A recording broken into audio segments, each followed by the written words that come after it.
Nós estamos aqui numa experiência muito, muito legal, muito particular, aqui nossa, de amizade, mas que nós decidimos tornar isso público, né? Porque sabemos que as coisas que algumas questões que têm nos chamado a atenção, vamos colocar assim, que têm nos inquietado enquanto cidadãos, enquanto irmãos em Cristo, é comum a todos os nossos amigos, todos os nossos colegas, familiares, parentes, né? Então a gente achou oportuno fazer esse bate-papo aqui, que já é fruto de outros bate-papos, que eu chamaria de bate-papos velados entre mim e o Idelbrando Rodrigues, que eu vou abrir a tela aqui agora para todo mundo ver o homem. Tá aí, ó. Olá, Daniel, que bom. Que bom. Tudo bem, meu amigo? Como é que você está? Estamos bem, reaprendendo a viver nesse mundo maluco, né? Como é que... Olha, Idelbrando está falando direto de Itacoatiara, eu estou em Manaus, estamos no mesmo estado, na mesma região, e temos muita coisa em comum. A gente montou aqui um norte para a nossa conversa, e o tema da nossa conversa é esse. Eu vou colocar aqui na tela, ok? Né? Aqui em cima. Eu coloquei assim o título, né? Live entre amigos, igualdade social e equidade, quais os caminhos possíveis? Os amigos aqui são eu e o Idelbrando, né? Agora às 11 horas, batendo um papo aqui na nossa página. Antes de iniciar, a gente vai ler aqui a nossa formação para os nossos amigos saberem, né, de que lugar, o locus, né, vamos colocar assim, de que lugar nós falamos, a partir de que lugar da área do conhecimento nós também vamos falar aqui. O Idelbrando, ele é doutor em engenharia de produção, mestre em desenvolvimento regional, especialista em gestão pela qualidade total e bacharel em estatística. O meu querido amigo Daniel Lima é doutor em teologia, mestre em história social, especialista em metodologia do ensino superior e graduado em história e em teologia. Pronto. A gente fica feliz em nos apresentarmos assim para todos os nossos amigos, né?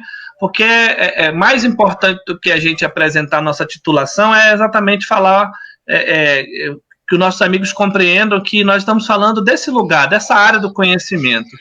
E a gente até mesmo se prendeu a isso sabendo que existem muitos outros olhares de outras áreas do conhecimento. Eu vou começar esse bate-papo com meu amigo Idelbrando, fazendo aqui, então, algumas falas, né, para que ele possa responder e comentar. A primeira coisa que a gente pensou em colocar aqui como tópico principal desse tema é a relação da estatística com as ciências humanas. Quer dizer, o lugar de formação do Idelbrando é a estatística, né? Ele é graduado, ali a sua primeira formação foi em estatística, e como uma área de conhecimento dessa tão exata, me corrige também aí, viu, meu colega? Por favor. Perfeito, tudo perfeito por enquanto. Continue. Como essa área do conhecimento ela é, por si só, da área das exatas, como essa área do conhecimento se relaciona com as ciências humanas, aquela grande área das ciências humanas que se preocupa, acima de tudo, com o ser humano, com as questões antropológicas, né, ou antropocêntricas do indivíduo, ser humano, né, que por si só complexa, subjetiva, não é exata, né? Então a primeira coisa é essa, né? E eu quero deixar você à vontade para começar a falar sobre isso e aplicar isso à relação de contexto de uma pandemia. Então, com você, meu amigo. Obrigado, Daniel. Eu sou formado já, em 96 eu formei, então passam dos 20 anos que eu graduei em estatística. E eu entrei na faculdade, na UFAM, em 1990. Essa pergunta que você me faz, ela é bem curiosa, porque hoje a gente vive num momento onde as pessoas estão discutindo muito os números. Inclusive, existe uma discussão política nacional sobre isso. Agora, você imagina o que é explicar isso para minha mãe em 1988, 1989, quando eu expliquei para minha mãe que eu ia fazer estatística, e ela me fazia a mesma pergunta que você me faz hoje: o que faz um estatístico?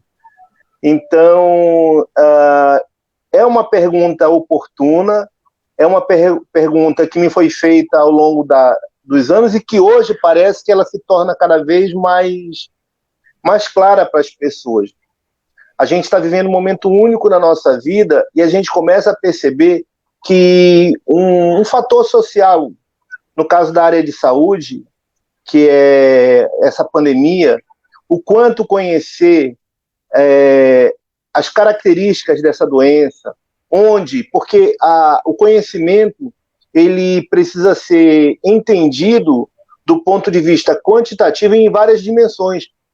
Quem são essas pessoas que estão adoecendo? Quais são as características sociais dela? Quais são as características onde elas moram? Então, existe uma série de números que podem ser usados para tomada de decisão e para gerar informação. Então, certo. A estatística ela é uma ciência que, se eu fosse sintetizar, e o nosso colega, você, Daniel, se eu tivesse para compartilhar com você qual é a importância da estatística e como ela pode ser utilizada no nosso dia a dia, ela nos ajuda a tomar decisões baseadas em evidências. A estatística ela faz parte da ciência da tomada de decisão. Todos os dias, as pessoas que estão em posição de liderança, elas têm que tomar decisões. Imagina uma empresa como as empresas que nós temos aí no Polo Industrial de Manaus, eles têm que saber, eles têm que prever para o próximo trimestre quanto eles vão vender, para eles fazerem a previsão de quanto eles vão vender, eles precisam saber quanto eles vão comprar, quanto eles vão... Muito insumo vem da China. O lead time da saída da China para a chegada no estoque. Então, assim, e cada uma dessa etapa, um gestor tem que tomar decisão. E ela vai tomar decisão baseada em quê? Baseada em evidências ou no achismo? Eu, durante um tempo da minha carreira, eu fui estatístico do Grupo Simões, da Coca-Cola. E eu fazia previsões de venda para os próximos trimestres. E eu vivi um episódio muito interessante, que foi muito marcante, eu compartilho com meus alunos sempre. Eu estava fazendo a previsão de vendas para o próximo trimestre, nós tínhamos um gerente de vendas que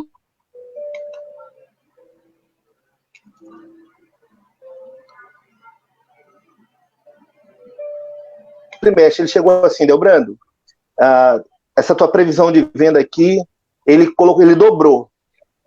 Eu falei: mas seu Charles, nós nunca vendemos isso. Ele falou: pode colocar aí. Era tipo assim, a previsão era 25 mil caixas, ele colocou: pode colocar 50 mil caixas. Vamos fazer comercial aqui da Coca-Cola e da Fanta, não tem problema não. Depois a gente pede o cachê, né? Então, depois essa propaganda gratuita aqui da Fanta Laranja. Então, naquele trimestre, ele falou: nós vamos vender 50 mil caixas de Fanta Laranja. Só que ele pegou o meu número e juntou com uma outra informação que eu não tinha. Ia entrar uma campanha, aquelas campanhas que dava brinde, que ganhava prêmio, e ele pegou o meu número junto com a experiência deles e foram vendidas 50 mil caixas. Então, assim, você precisa de experiência, mas ela somente não é suficiente. A estatística é uma das ferramentas que ajuda o gestor, o tomador de decisão, tomar decisões baseadas em evidências. Eu acho que seria uma forma bem simples. E nesse momento que a gente está vivendo, você precisa saber quantas pessoas adoecem. Se todo mundo adoecer, como é que a gente vai cuidar de tanta gente? Para cuidar de tanta gente, a gente precisa ter capacidade. É como se você tivesse um único banheiro na sua casa e desse dor de barriga em 10 pessoas ao mesmo tempo. Não pode. Cada pessoa tem que sentir dor de barriga num momento diferente, se fosse possível. O nosso sistema de saúde é isso. Ele precisa ter capacidade, porque não dá para atender todo mundo ao mesmo tempo. E a estatística ajuda aos gestores, aos tomadores de decisão, a planejar isso de uma forma adequada. E aí a estatística é uma das ferramentas que ajuda nessa tomada de decisão. Excelente. Então, assim, eu acho que essa explicação ela já demonstra a implicação primeira, né? Uma ciência que é exata para o bem comum de seres humanos que não são exatos, né? Seres humanos não são uma linha de produção em massa, robôs. Acho que essa explicação ela é fundamental, muito bom. Então, assim, abrindo aqui de novo o nosso esboço, né? Aí o que vem a seguir? O que você, Ildebrando, enquanto profissional dessa área, alguém que está absolutamente qualificado para falar sobre isso, tem a dizer sobre os números? Você fica à vontade para tratar do ponto de vista global, nacional, mas principalmente estadual, né? Nossa região aqui, amazônica. O que dizem os números? Eles são absolutos? Sim ou não? Eu ainda provoquei mais, sim e não, né? Quer dizer, não é só sim ou não, como se fosse absoluto, mas sim e não, porque o sim e não significa problematizá-los, né? Quer dizer, abrir um leque aí de problematizações mesmo, que vai nos levar a entender como isso afeta a nossa humanidade, a nossa região do ponto de vista amazônico, né? Então, se você puder permanecer com a tela dessa forma, me ajuda. Ótimo. Então, vamos lá.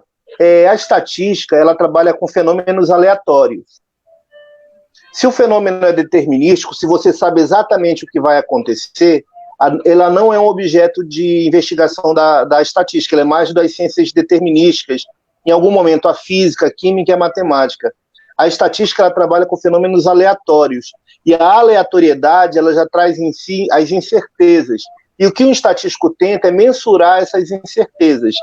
E alguns fenômenos aleatórios, eles se comportam de uma forma, como eu falei, desta forma. E existem outros fenômenos aleatórios que estabelecem padrões. E o que a estatística tenta fazer? Identificar padrões. Se existe um padrão, a gente pode conseguir, ele é sujeito à previsibilidade. Então, essa possibilidade de prever um fenômeno mais na frente, que nem no caso das vendas lá no Grupo Simões, na Coca-Cola, nos ajudava a fazer o planejamento de a gente não ter um estoque muito grande, por exemplo. Se eu vou vender 10, eu preciso comprar para produzir 10 e um estoque de segurança. Eu não vou investir muito dinheiro e criar um estoque maior do que o necessário. Então, a estatística, ela trabalha com fenômenos aleatórios, e alguns fenômenos aleatórios, eles podem estabelecer, você pode identificar padrões, e a partir desses padrões você pode é possível você criar, fazer alguma previsão. Então é basicamente isso. E para quê? Para o bem comum. Porque, por que é importante prever corretamente? Porque uma empresa, ela existe para lucrar. Se ela gasta desnecessariamente os lucros no estoque que poderia estar sendo dimensionado de uma forma adequada, falta dinheiro para o investimento. Se falta dinheiro para o investimento, são menos empregos que são gerados. É um custo desnecessário que está sendo alocado num local errado. Então, no final das contas, o ser humano é sempre o objetivo. Então, essa aleatoriedade, essa previsibilidade são objetos de pesquisa da estatística, sempre tendo como pano de fundo o bem-estar do ser humano e das empresas, né? Entendo. E o nosso cenário atual de pandemia, você tem conhecimento aí de um modo mais atualizado, tanto dos números quanto dos significados deles? Como então, Daniel, a epidemiologia, e os epidemiologistas, que são os profissionais que têm se destacado no momento, eles têm como instrumento de trabalho, uma das ferramentas de trabalho, estatística. Uma das habilidades que um epidemiologista tem que ter para cuidar dessas doenças ou dessas infecções é o domínio da estatística. Então, é muita coisa da parte de saúde e muita matemática. Então, a estatística, ela entra como uma ferramenta que ajuda os tomadores de decisão a observarem cenários e, a partir daí, deliberarem. Eu trabalhei com epidemiologia algumas vezes na minha vida. Longe de ser um epidemiologista, eu fiz um estudo sobre malária em Manaus. Alguns anos atrás, eu fiz um mapeamento da malária. Nós chegamos à conclusão, inclusive, que malária em Manaus existe, mas ele sofre um efeito de borda.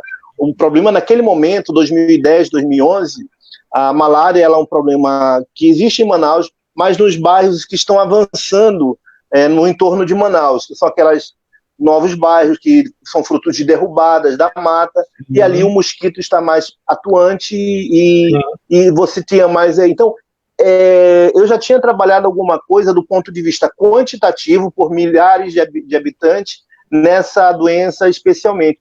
Eu também cheguei a trabalhar com epidemiologia, trabalhando a violência como uma epidemia. As pessoas talvez não tenham essa perspectiva, mas a violência ela é uma epidemia. E o que eu cheguei a fazer aqui em Taquatiara? Eu identifiquei os bairros mais violentos e a gente fez um mapa. Então, violência é uma epidemia. A grande questão do mapeamento é porque o número ele passa a ter um endereço. Você consegue espacializar. Não é só assim, existem 30 ou existem 100 doentes em Covid-19, mas onde é que estão os principais casos? Onde está a mortalidade? Então, você tentar identificar os locais onde essa doença está atingindo, onde as pessoas estão mais infectadas, ajudam aos tomadores de decisão a ver com que ação eles vão entrar naquele local. Será que a gente precisa fazer um bairro onde o número de casos de Covid-19 é muito alto? Não seria interessante naquela região específica fazer um lockdown? Então não adianta só dizer assim, Manaus tem 2.000 casos de malária, mas onde estão esses casos? Onde eles estão distribuídos espacialmente? Onde há uma relação maior entre a população e o número de casos? E de repente você pode direcionar uma ação específica.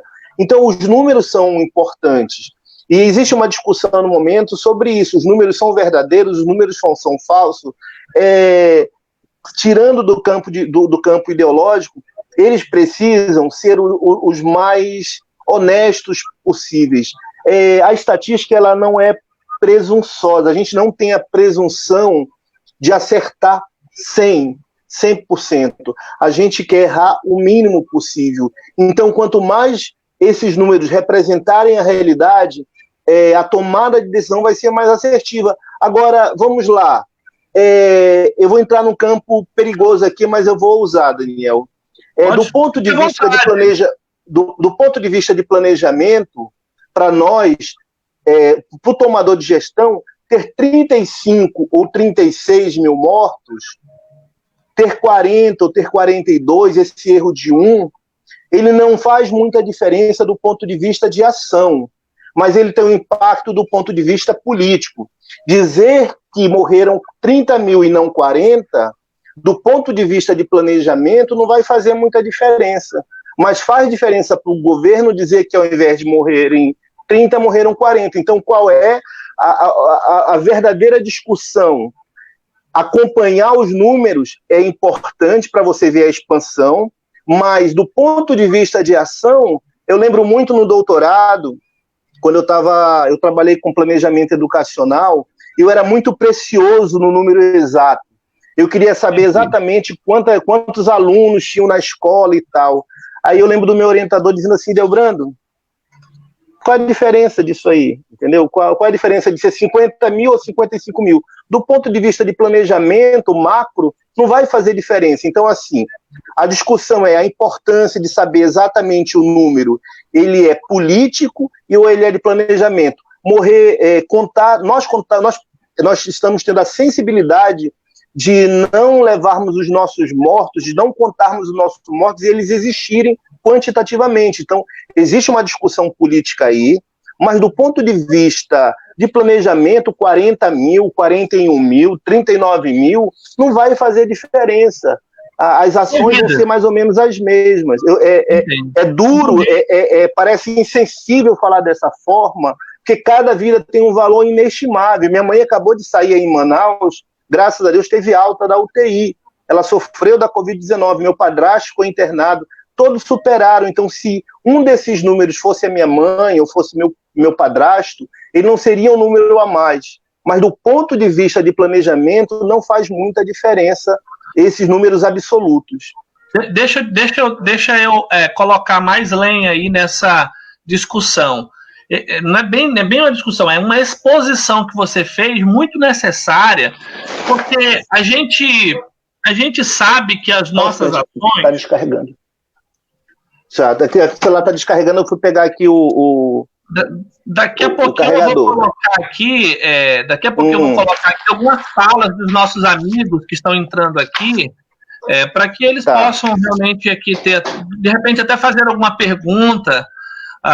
Gente, você que chegou agora, o Delbrando é meu amigo, é um convidado muito especial, porque além de termos uma amizade, ele é uma pessoa altamente qualificada e preparada no campo da estatística. Então, ele é doutor nessa área, né? E é professor ali, doutor da Universidade Federal em Itacoatiara. Ele tem feito análises muito ponderadas acerca do momento que nós estamos passando. Eu estou só atualizando aqui quem está, porque dobrou aqui o número de pessoas, né? Então, assim, eu apresentei ele no início, no final a gente vai fazer novamente uma apresentação, mas é alguém que pode nos dar conselhos muito, muito importantes, imprescindíveis para o nosso olhar social hoje. Ele parte do campo da estatística e considera aí o impacto que a estatística tem na humanidade, no ser humano que não é exato, né? O ser humano que é complexo. Ele acaba de dizer aí, fazer uma explicação muito oportuna, que ontem à noite, Delbrando, a gente estava numa live do curso de teologia na Faculdade Boas Novas, e estávamos com um doutor na área da biologia, e o professor Fanuel também, aí, que é nosso colega no curso de teologia, e o professor Fanuel falou sobre o modo como a ciência tem sido utilizada ideologicamente, ou seja, politicamente, sobre uma ideia político-partidária. Não estou falando do ponto de vista político positivo, que é o que todos nós somos, seres políticos para agirmos em prol do bem comum. Não estou falando disso. Eu estou falando da instrumentalização da ciência para fins ideológicos políticos. Hitler fez isso, por exemplo, né? Naquele ambiente da eugenia, da destruição em massa, ele cientificamente tinha um corpo doutor de cientista que validavam as suas práticas horrendas, absurdas, de destruição humana sob o olhar científico. Então, assim, eu acho que é um sinal isso que você está falando, porque nós entendemos o valor que a ciência... Olha, assim como a religião, eu já me permito aqui falar um pouco mais, assim como a religião ela é um fato social, Emily Durkheim, sob a vista sociológica, estabelece a funcionalidade legítima da religião na sociedade. Ela é um fato estabelecido. Mas, enquanto fato, ela pode ser ruim quando ela instrumentaliza ações para o bem comum, para o mal comum, na verdade, né? Não é para o bem comum, é para nós vemos aí grupos extremistas, em nome de Deus, derrubarem prédios, matarem 3.000 pessoas. Então, isso em nome da religião. Acho que a mesma coisa é o que você explicou. Se isso não for devidamente explicado, a própria ciência pode trabalhar para o contrário daquilo que ela existe, que é a busca da verdade, que é a busca do bem comum, da transformação e da melhoria da humanidade, porque foi assim, eu lembro aqui do século XIX, o grande afã e expectativa da ciência era de que ela estava chegando para cumprir um papel solucionador para a humanidade, para termos um mundo melhor. Aí entramos no século XXI, meu amigo, 2 guerras mundiais, quebrou todos os... Foi um checkmate em todas as previsões. Gripe espanhola. Século XX, né? Século XX, desculpa. Então, gripe espanhola, epidemias terríveis varreram o mundo de lá para cá, que fez com que a ciência ainda mais buscasse um amadurecimento para solucionar, para continuar nessa busca de transformação e melhoria. Eu acho muito indevido quando a ciência ela começa a ser politizada ideologicamente, para confirmar. Eu acho que você acaba de falar isso quando você aborda o número de vidas. E só para concluir essa fala, veja só, eu vi uma postagem de um pesquisador, inclusive colega de faculdade, não é da nossa instituição, mas ele falava o seguinte: cuidado com esses números. No Brasil morreram, parece, 41 mil pessoas agora, não é esse por aí, número? Nesse termo. Isso. 41 mil pessoas, esse número não nos coloca em segundo lugar no mundo. Esse número está equivocado, porque nós somos 210 milhões de pessoas. Nós não, proporcionalmente, ele usou de um argumento interessante para dizer que o caos não é tão grande assim. E aquilo ali, ele posta e muita gente lê e acredita. Eu acho que vai na direção do que você acabou de dizer, né? Quer dizer, não vai mudar muito os 41 mil pessoas se é uma população de 200 milhões de pessoas ou se é uma população de 30 milhões, que no caso é a França, que é a Espanha, enfim. Mas sim o impacto humano dessa desgraça para a sociedade, né, Delbrando? O que eu penso, Daniel, nesse aspecto é o seguinte: não existem inocentes nem de um lado nem do outro. Tanto quem quer defender um lado, relativizar, eu acho que do ponto de vista epidemiológico é correto. Você relativizar é importante, porque eu digo assim, eu costumo brincar, uma das piores estatísticas que existe é a média, eu detesto a média, porque ela engana, a média é um número enganoso, né? Eu posso dizer que uma pessoa tem, eu digo assim, eu comi 2 pratos de comida, você não comeu nenhum, na média você comeu um prato e eu comi outro. Adianta, resolve? Então a média é uma estatística muito perigosa. A estatística é feita com muito mais profundidade. A estatística ela tem muitas métricas. A mais conhecida é a média, mas ela deve ser analisada com muito cuidado. É importante a gente relativizar as coisas, mas a questão é que não existe inocente nem de um lado nem do outro. Quem quer contar o número de mortos para se levantar contra o governo está usando esse número politicamente. Quando o governo quer relativizar o número de mortos pela população, ele quer usar isso politicamente. Então, na minha visão, não existem inocentes nem de um lado nem do outro. O que existe é uma situação dramática que ninguém está preparado para viver isso, e que a gente deveria ter sensibilidade. Eu acho que por trás desses números, você fala da relação humana entre a estatística e a humanidade. Eu acho que a gente entender que não importa se são se são 1.000 ou se são 10 mil, nós temos que ter sensibilidade com relação a cada vida. Só que o Estado tem um papel. Qual é o papel do Estado? É pegar uma parte dos nossos rendimentos, todos os meses, pegar um grande bolão disso aí e nos devolver em políticas públicas, de nós termos acesso a uma educação de qualidade e uma saúde de qualidade. Então a questão talvez uma das discussões que eu acho que é fundamental é qual o papel do Estado diante da pandemia.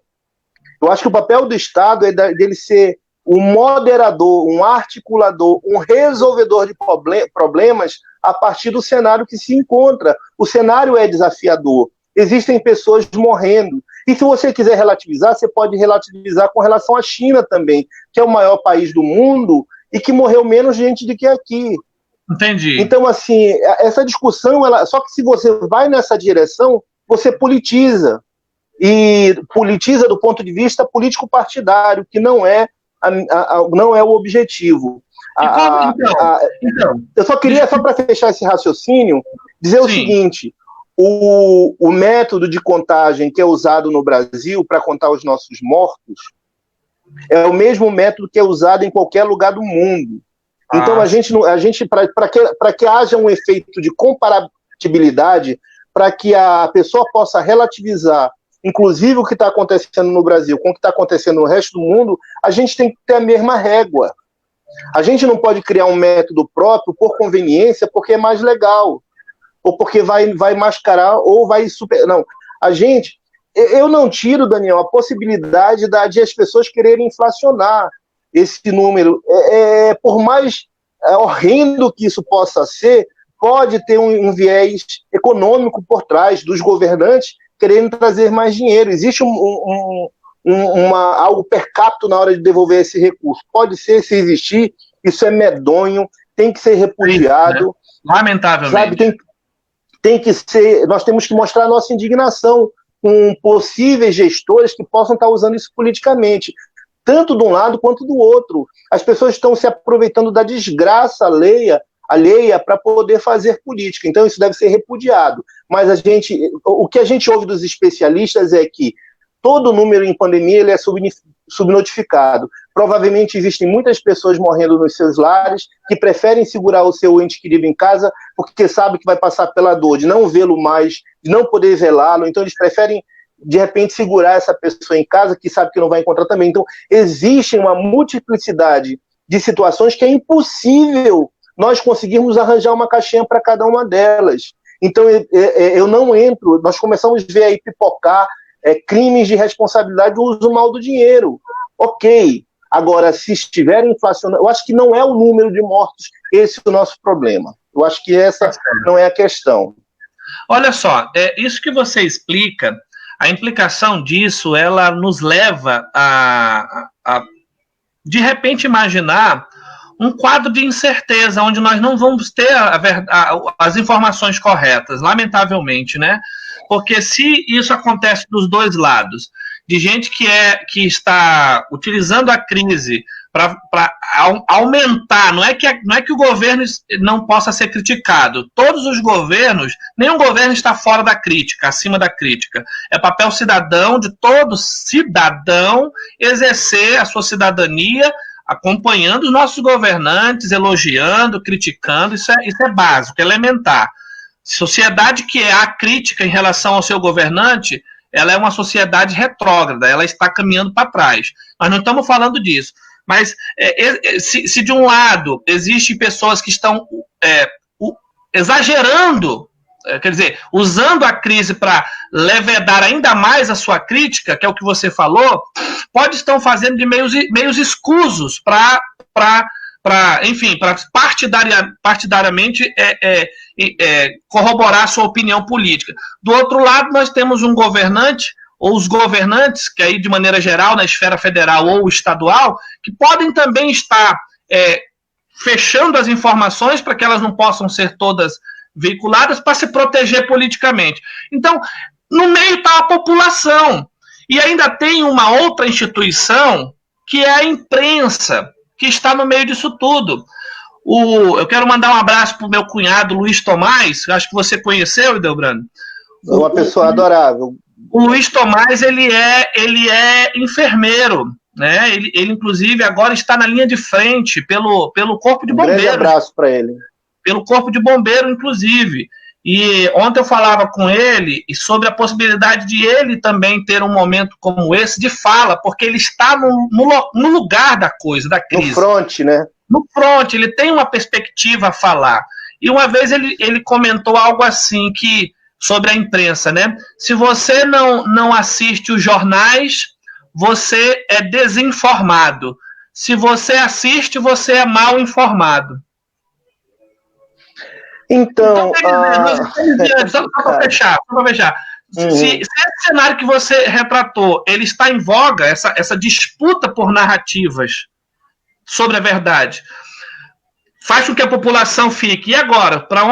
Qual é o número confiável? Qual é a questão confiável? Eu vejo uma imprensa que também, ora é cerceada, ora ela é ideologizada, ela é partidarizada, ela está vendida também ou para um ou para outro. Então, olha essa condição social que nós nos encontramos, meu amigo. Então, eu acho que é uma escolha, né, Daniel? Eu acho que quando você decide ir para o confronto, você vai ter reação aí a essa tua postura. A minha mãe usava uma frase que eu uso muito. Ela decidiu assim, não quer ser a palmatória do mundo. Então existem pessoas que querem ser a palmatória do mundo e tem por estilo o enfrentamento. Eu tive minha formação toda na Universidade Federal do Amazonas, apenas o doutorado eu fiz em Santa Catarina, e eu encontrei muitas pessoas dentro da universidade que gostam do enfrentamento. E eu acho que em alguns momentos, você como historiador, sabe que para algumas rupturas são necessárias revoluções. Mas não dá para estar fazendo uma revolução a cada manhã. Tá? Você acorda de manhã, uma revolução. Você acorda de manhã, uma revolução. Então, isso vira... Não dá nem de viver a revolução anterior, né? Não dá. Então, assim, eu acho que nós estamos no momento em que as pessoas decidiram ir para o confronto. Aí tem outra frase da minha mãe que sempre diz assim, que um mau acordo é melhor que uma boa causa. Então, assim, as pessoas gostam de causa, gostam de causar, gostam de brigar, e não estão em busca... esse ano eu faço 50 anos, né, Daniel? Então eu já estou indo mais... rapaz? então eu já estou na linha mais do apaziguar. O que não significa que todo mundo que envelhece se torne apaziguador. Acho que a sabedoria é uma escolha também. Nem todos que envelhecem se tornam sábios, né? Estou tentando juntar as duas coisas. Ao envelhecer, porque eu sou do confronto também, eu sou da briga, eu sou... ativo, mas do embate, eu acredito... Né, que você dizer, né? Do embate, né? Do embate, exatamente. Né? Não é da guerra, eu né? Acho que Não, acho que o embate, eu acho que... mas existe um estilo de vida, e algumas pessoas decidiram ir para o confronto, mas é a disputa pelo poder, que antes se davam nas trincheiras, que antes se davam nas ruas, na compra de votos, no santinho, e agora ela se dá no ambiente virtual. Então, a construção de narrativas e de verdades que são repetidas. Por exemplo, existe uma construção de um pensamento que é o seguinte agora. Lembre-se que foi o seu prefeito e o seu governador que mandou fechar o trabalho, mandou fechar. Então, eu encontro em vários lugares essa narrativa. E sabe o que acontece? As pessoas que estão próximas de mim começam a repetir isso também. Então, existe uma construção de narrativas, né? A famosa lacração, né? A lacração agora foi o seu governador, foi o seu prefeito que criou, né? Ele é o responsável pela pandemia. E então, isso acaba politizando a coisa, né? Isso acaba reduzindo a coisa naquele argumento, né? Isso, esse reducionismo, essa visão estreita das coisas, e talvez, assim, o que... Aí, abrindo meu coração para você aqui, Daniel, e para tantas pessoas, quando nós somos alvo, nós das universidades federais, de sermos polemizadores, de sermos de esquerda, existe muito professor de esquerda, existe muito professor realmente radical, existe muito esse nicho dentro da universidade, como existe nichos em toda parte da sociedade. Mas o que eu percebo de verdade é um senso crítico, e as pessoas atribuem esse senso crítico a um posicionamento político. Se eu tivesse que ver uma generalização, é que todos que estão na universidade, elas criticam, elas têm uma posição, ao observar um fenômeno, eles têm uma posição crítica no sentido estrito da palavra. Então, eu acho que isso deve ser incentivado. Aí, quando você fala da imprensa, aí, assim, por exemplo, hoje, o embate entre os governantes e a Globo atacando o governo federal e o governo federal boicotando a Globo. Eles decidiram ir para o embate. Tá? Agora, do ponto de vista, assim, eu falando eu vou usar uma expressão que eu tenho usado com uma certa... repetidamente aqui na minha intimidade com a minha esposa, que eu digo que é honestidade cognitiva. Eu acho que a gente precisa, essa palavra eu não encontro por aí, mas eu queria lançar aqui para você, que é uma coisa chamada honestidade cognitiva, ou seja, não ser burro, ou não se emburrecer, porque quando você nega a realidade para afirmar uma narrativa, você está sendo desonesto do ponto de vista cognitivo, você está sendo burro, porque a realidade se apresenta e você prefere manter a narrativa do que ser crítico àquilo. Por exemplo, ilustrando isso que eu estou lhe falando, a Globo sempre foi crítica a todos os governantes. Ela criticou o Lula, ela criticou a Dilma, ela criticou... Então, assim, eu acho que é desonesto do ponto de vista de algumas narrativas. Agora, sim, ela pode estar tendo uma postura mais dura em relação ao governo, pode estar. Por quê? Porque o presidente decidiu enfrentá-la. Se isso é bom, se isso é ruim, não quero fazer juízo de valor, mas, assim, é desonesto quando a gente recorre à história, e eu estou na frente de um historiador, você, inclusive, ali vem falando isso, que diz que ela realmente, agora, é porque ela não recebe dinheiro, né? Ela não está recebendo dinheiro. Isso com certeza deve ter alguma implicação. A gente não pode ser ingênuo, mas assim, eu acho que é desonesto quando as pessoas dizem que ela só critica esse governo, ela criticou esse, eu tenho 50 anos. Inclusive, deixando de assistir a Rede Globo para assistir a Rede Record. Vamos por, é uma decisão social, né? Porque é do ponto de vista coletivo. Então, desculpa a expressão, que eu acho que foi essa que você usou, né? Emburrecida, né? A pessoa. Então, eu chamo de desonestidade cognitiva. Você foi gentil, intelectualmente falando. É uma decisão burra boicotar a Rede Globo. Porque, do ponto de vista histórico, vamos pegar do FHC para cá, dossiê Caimã, as crises do governo Lula, da Dilma, os vasos, os áudios vazados, colocados em horário nobre, aquela coisa toda. Quer dizer, foi beira o sensacionalismo. Aí agora um governo absolutamente diferente dos demais assume, agora a Rede Globo é culpada por toda a crítica. Então é um reducionismo burro, né? E você pega ali o outro jornalismo que os dados foram divulgados, que é, por exemplo, o jornalismo da Rede Record, é quem está recebendo mais verbas federais, acima de 50%, inclusive, nessa relação institucional aí com a imprensa. Quer dizer, vai assistir um jornal para você ver a acriticidade. É muito moderada, quer dizer, é uma coisa absolutamente aquém do que deveria ser do ponto de vista cidadão político. Tá? Então a gente não está aqui também... Eu acho que a fala do Delbrando ela é muito pertinente para que a gente aprenda uma palavra chamada ponderação. Analisar as coisas, inclusive nós como cristãos, o apóstolo Paulo diz isso, né? Reter o que é bom. Quer dizer, o mundo, e aí, Delbrando, eu vou aproveitar para a gente avançar na nossa conversa aqui, o nosso mundo por si só, a gente não vai poder... É muito bom conversar com uma pessoa que é estatístico, mas antes dela ser estatístico, ela tem uma fé em Deus. Nós... Cristão, assembleiano. Olha só que legal, né? Quer dizer, antes da nossa formação falar, quem está falando de verdade é a nossa matriz. É a matriz que nos move. E a nossa matriz não é marxista, a nossa matriz não sei lá, comunista, neoliberalista. Quer dizer, esses istas todos que existem para enquadrar as pessoas. A nossa matriz é Jesus Cristo. Foi ele que implantou um reino que na oração do Pai Nosso diz: seja feita a tua vontade assim na terra como no céu. Esse no céu não é o paraíso. As pessoas precisam entender que não é o paraíso lá, a Nova Jerusalém. É o reino dos céus, é o reino de Deus que é manifestado na terra também.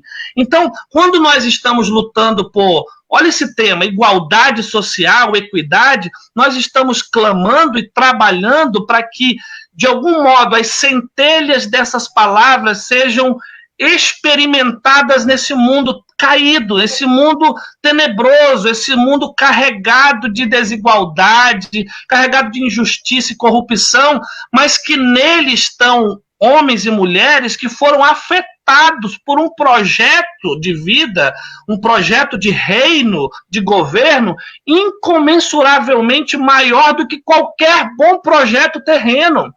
Então, desculpa aqui, agora eu já fiquei pregando, né? Meio que aqui. Não, adorei, estou adorando. Continue. Olha só, o projeto mais perfeito de um governo, sabe? Agora, essa semana, a primeira-ministra da Nova Zelândia foi elogiada no mundo todo pelas suas ações em relação a pandemia. Quer dizer, se você vai estudar ali a ideologia daquele governo, as referências devem ser muito boas, equilibradas. Cara, o melhor dos governos da face da terra, nas melhores de todas as intenções, jamais arranhará nem a superfície do projeto do reino de Deus, que é absolutamente superior. Então, isso muitas vezes, olha só, agora nós vamos estar entrando numa outra parte da nossa conversa. Isso tem a ver com, infelizmente, cristãos que há 10 anos atrás não sabiam nem que existia um Congresso Nacional, um poder judiciário, ele não sabia nem como que funcionava a Câmara dos Deputados, né, a Assembleia Legislativa do seu estado, ele não sabia de nada, mas agora ele vai para frente da internet como se fosse um cruzado, né? Ele vai com ferro e fogo para arrebentar com todo mundo. O cidadão brasileiro está engatinhando na sua cidadania, inclusive entendendo o que é democracia agora. Oi, Delbrando, há 2 semanas atrás, o Floyd foi morto lá daquela forma nos Estados Unidos, o país pegou fogo. Nós estivemos nos Estados Unidos recentemente e vimos o amadurecimento daquela nação do ponto de vista cidadão, de que cada criança que cresce nos Estados Unidos entende a sua função política, não é partidária.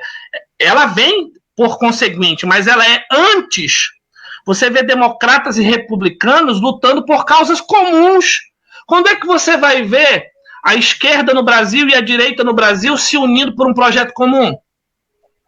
Nunca, porque o projeto é de poder, né? É um projeto burro, que emburrece as pessoas e enrijece ainda mais essa polarização de que eu não tenho que considerar mais a fala da pessoa que discorda de mim, eu tenho que eliminá-lo. É porque, inclusive, esse tipo de fala faz com que a nossa sociedade ande para trás. Por que o João Pedro, que foi morto dentro da casa dele, lá no Rio de Janeiro, não desencadeou uma onda de protesto de todos nós, brasileiros, quer seja de esquerda, direita, centro, extrema, seja lá o que for, porque nós não estamos unidos pelo Brasil? Isso é balela, isso aí é falácia. Acho que as pessoas, inclusive, que apoiam esse tipo de polarização exacerbada, no fundo, elas desejam poder. Não sei, eu sou de fazer esse tipo de crítica mesmo. Enfim. Mas assim, eu acho que pegando do ponto de vista teológico, primeiro assim, eu vou pegar uma fala da minha esposa. A gente estava assistindo um programa de TV e aí foi feita a seguinte pergunta: você acha que nessa pandemia as pessoas vão sair melhor ou vão sair pior? Aí minha esposa olhou para o meu lado e virou assim e falou: elas estão mostrando quem elas são. Então eu acho que a pandemia ela não está tornando ninguém melhor, ninguém pior. Eu acho que as pessoas estão mostrando quem elas são de fato. Quem é egoísta, quem é mau, quem é perverso, está potencializando isso nas violências domésticas que acontecem, porque antes o cara ia para casa, aquele marido ou aquela mulher violenta, e passava menos tempo com ele. Então a pessoa, de repente, não tinha o desprazer da companhia daquele companheiro, né? E, de repente, as pessoas estão potencializando aquilo que de melhor ou de pior tem. Com relação à visão cristã, Jesus foi um revolucionário, as pessoas não conseguem entender isso. Jesus ele pregou a igualdade no momento de uma sociedade patriarcal, onde a mulher tinha uma posição inferior à posição do homem. O episódio da mulher adúltera ele é de uma riqueza de simbolismo que vai muito além do perdão do pecado. Ali você tem um Jesus dizendo assim, eu vim para ressignificar a lei. Eu vim aqui para vocês repensarem e revisitarem a lei a partir do seu verdadeiro simbolismo, a partir do verdadeiro significado. Vocês não entenderam nada. Vocês não entenderam o que eu quis dizer. Então, eu sou cristocêntrico, Daniel. Para mim, toda a Bíblia precisa ser reinterpretada a partir de Jesus. As pessoas se apegam ao Velho Testamento ao apedrejar, ao guerrear, para justificar as suas atitudes. A Bíblia em Cristo precisa ser relida. É a chave. Episódio... Jesus é a chave hermenêutica. Pois não, o episódio que você ia falando? Não, o episódio da mulher samaritana, da mulher que é da adúltera, ela é extremamente cheio de profundidade. Cadê o homem que estava com ela? Ninguém sabe quem é. Provavelmente estava com uma pedra lá.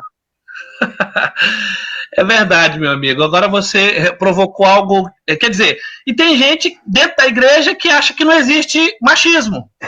Deixa eu te dar só um exemplo aqui, só dentro dessa linha. Um amigo meu, Elias, um amigo querido aqui da Assembleia de Deus de Itacoatiara, professor também, foi meu professor substituto aqui na UFAM, mestre na área formado pelo INPE, engenheiro florestal, um jovem brilhante, meu amigo querido. Ele pegou um post que eu aprendi muito com ele, ele falou assim, não, mas na época de Josué, os homens iam à guerra. Ele falou, parabéns, continue lendo a Bíblia que você vai chegar no Novo Testamento. Alguns livros mais à frente. Isso, assim, as pessoas usam a Bíblia segundo a sua conveniência. Isso é desonesto. Isso é desonesto, Daniel. Inclusive, me permita mais uma vez aqui, por favor, utilizar o espaço nosso aqui. Rapaz, que conversa maravilhosa. Nós já estamos indo para 1 hora e eu não vi esse tempo passar. É verdade. Mas olha só, deixa eu te dizer, essa questão do Antigo Testamento, né? Tem gente que está usando o Antigo Testamento para fundamentar o seu olhar político-ideológico. Ele pega várias referências do Antigo Testamento para dizer que quem for para a esquerda vai ser destruído. Quem vai para a direita... Isso é uma coitado dos canhotos, né? E aí, não, mas não é só o Antigo Testamento. Lá no capítulo 25 também está dizendo que os bodes vão estar à esquerda. Quer dizer, e em Josué não diz que não é para a gente se desviar nem para a esquerda nem para a direita? Pois é verdade, muito bem. Então, e na verdade também a mão esquerda também tinha o judeu não gostava da mão esquerda, você sabe por quê, né? A própria tradição judaica vai explicar essas terminologias de direita e esquerda, mas isso não pode caber no meu olhar ideológico, político. Mas deixa eu te falar assim, eu não resisto. Era a mão da higiene. Olha só, tá vendo? Né? Então, assim, a questão de não usar a mão esquerda era porque era a mão que eles usavam para se limpar. Oh, meu Deus. Então, quer dizer, gente, e se nós olharmos para o Antigo Testamento, a gente tem ali princípios imprescindíveis, que no Novo eles se tornam também inalienáveis, né? Quer dizer, nós não podemos abrir mão de modo algum. Os profetas, eu falava isso para a live da teologia ontem à noite. Eu nem sei mais quando eu falei isso, para falar a verdade. Tanta live que eu não sei mais nem onde eu estou falando as coisas. O mesmo profeta do Antigo Testamento que ungia os reis sob um comando de Deus, escolhia o rei, ungia, declarava a bênção e dava apoio diante da comunidade, é o profeta que, se o rei não andar de acordo com o governo de Deus, vai criticá-lo, vai denunciá-lo, inclusive vai arrancar o reino dele. Então, isso é sombra, meu amigo, isso é sombra. Se nós colocarmos isso sobre a ótica do Novo Testamento, da Nova Aliança, que o projeto de implantação do reino de Deus é definitivamente colocado em Jesus Cristo, a nossa função, eu tenho falado muito sobre a chamada dimensão política do amor, porque o amor é a base do reino de Deus, né? Enquanto os discípulos estavam perguntando de Jesus assim, Senhor, quando é que tu restaurarás os reinos de Israel? Ei, amigo, os judeus não estavam diante de um regime democrático constituído, não, onde a sociedade está organizada para o benefício das cidades, estados e nação. Os judeus estavam sendo oprimidos pelo pior dos impérios que já existiu na face da terra, aonde se trabalhava para ganhar R$70, já estou fazendo a tradução aqui, né? se trabalhava para ganhar R$70 no dia e 60 tinha que entregar na coletoria de impostos.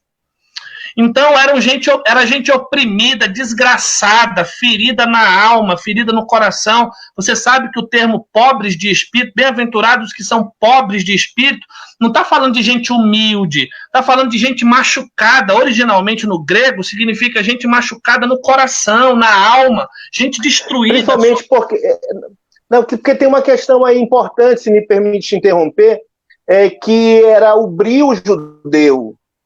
Né? Eles tinham orgulho da história, do poderio que eles tinham tido, do império, da autonomia. Né?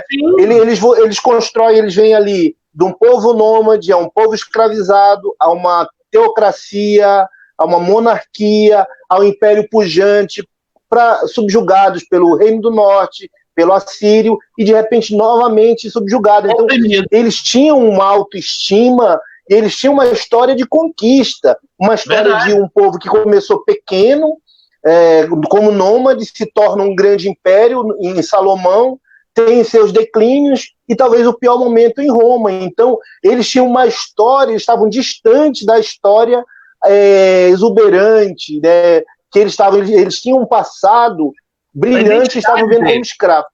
Agora, só para pontuar o que eu tinha falado há pouco sobre a questão de Jesus e ele como revolucionário, ali falando sobre a mulher adúltera e todo o que Jesus falou naquela época, eu resumiria assim, Daniel, Jesus veio dizer assim, vocês não entenderam nada. Ele veio falar para os líderes religiosos daquela época que o que ele tinha mandado na lei de Moisés, porque ele se levantou, aí eu demorei muitos anos para entender isso, que Jesus ele defendia a mulher adúltera e atacava o líder religioso. Demorei muito tempo para entender que Jesus combatia a estrutura religiosa da época. Jesus foi um revolucionário em que foi resgatar os ensinamentos da lei do ponto de vista filosófico. O que realmente Moisés queria ensinar nas suas leis. E ele vem dizer para os líderes da época vocês não entenderam nada. E eu acho que se Jesus viesse hoje, ele ia falar para os nossos líderes, vocês não entenderam a minha vinda há 2000 anos atrás, vocês não entenderam nada. Perfeito, olha, eu acho que essa conversa aqui que está girando aqui, a transição para falar um pouco da nossa fé, porque é ela que nos moveu a buscarmos a nossa formação, é essa fé que nos moveu a nos qualificarmos para trazer um bem para a nossa família, mas também para a nossa sociedade. Ela nasce em Cristo Jesus realmente. Enquanto você falava sobre o confronto de Jesus, e só para concluir aquela questão dos discípulos que estavam, né, naquela visão saudosista, mas nós estamos feridos no ego, né, na nossa alma. Quando eles perguntavam isso de Jesus, Jesus falava, não te preocupa com isso, não convém a vocês agora saberem quando Deus, né, proverá o momento para que a nação de Israel seja livre, que é algo que só foi acontecer em 1948, meu amigo. Os judeus ainda penaram na história toda. Se eles soubessem o que Hitler ainda faria com os judeus. Então, o projeto do reino de Deus era uma implantação, o projeto de Jesus era a implantação de um reino que eles não conseguiam ver. O próprio João, enquanto estava na cadeia, mandou seus discípulos perguntarem se era mesmo esse o reino. Então, Jesus estava assim dizendo, responde lá, fala para eles o que está acontecendo. Veja, eu já derrubei o Herodes, eu já derrubei o Pilatos, eu já estou marchando com toda a força para Roma para estabelecer o meu reino. Foi isso que Jesus respondeu? E agora quem não nos submeter? Não!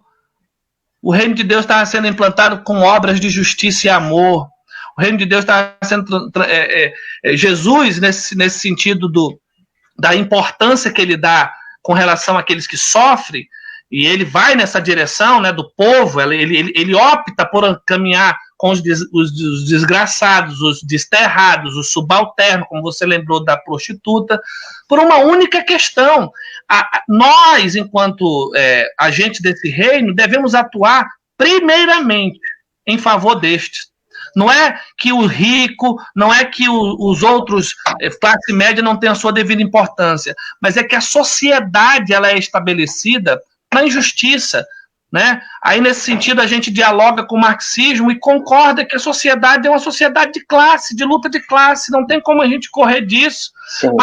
Mas o Marx, ele pensou uma proposta uma proposta para a humanidade ou para a sociedade, porque ele bebeu na fonte judaico-cristã e viu que lá sim havia um projeto que foi estabelecido, que é a igreja primitiva, né, que nós temos ali no capítulo de Atos, impactou o mundo todo até a igreja ser instrumentalizada pelo poder político. Aí acabou. Então, enquanto você falava, eu lembrei desse livrinho que eu faço propaganda aqui, ó. Eu posso até chamar de amigo. O Antônio Carlos Costa é um pastor presbiteriano, o qual nós já trouxemos ali na faculdade. Lê aí para mim o subtítulo, amigo. Os conflitos de Cristo com instituições religiosas. Preciso ler. É o que você falou, né? Azorrag significa o quê? É um chicote. Esse é o evento icônico que Cristo vai ali na sua vida combater o que estava sendo feito dentro do templo. Não que Cristo estivesse defendendo o templo, porque sobre este mesmo templo ele disse que não ficaria pedra sobre pedra, mas era que a dimensão sagrada, a dimensão da espiritualidade pura estava sendo corrompida pelo comércio, pelos projetos de poder que nós absolutamente vemos vivíssimos hoje, e precisamos apontar. Acho que um dos grandes benefícios dessa pandemia, meu amigo, é que Deus está fazendo a igreja de novo. Deus está ensinando o que é ser igreja, não o que é estar na igreja, o que é ser igreja. Se eu o que me preocupa, vamos lá. O que quando a luta se dá no campo do poder, das instituições que querem se perpetuar no poder, eu entendo, não concordo e vou fazer a minha cruzada pessoal. O que me causa estranheza, Daniel, é quando as pessoas se sentem representadas, vou falar do cristão. Me assusta muito cristãos verdadeiros, honestos, que servem a Cristo, alinharem o seu discurso à violência. O que nós estamos falando é o seguinte: a tomada do poder, de um ponto de vista revolucionário, que foi uma coisa que Jesus abriu mão. Jesus ele mandou entregar, virar a outra face. E quando ele quis dizer para virar outra face, ele quis dizer que era para virar outra face. O que Jesus quis dizer na hora que ele falou que era para dar outra cara? É porque era para dar o outro lado mesmo. É hermenêutica na sua primeira lei de interpretação. Sempre que possível, os textos precisam ser interpretados no seu sentido usual. Quando Jesus disse que era para dar outra face, era para dar outra face mesmo. Não era. Então, assim, hoje o pessoal quer pegar em arma e quer matar. Então, assim, eu não me identifico com essa linha enquanto cristão, porque eu não consigo ver em Jesus esse princípio. Eu não consigo entender que um cristão verdadeiro seja favorável à violência. Eu sei que é um campo perigoso, mas assim, eu estou conversando só contigo, somos só nós dois aqui, não tem mais ninguém nos vendo, então eu vou ficar tranquilo. Eu só acho assim que a gente não pode fazer coro com o discurso de violência. Não é cristão.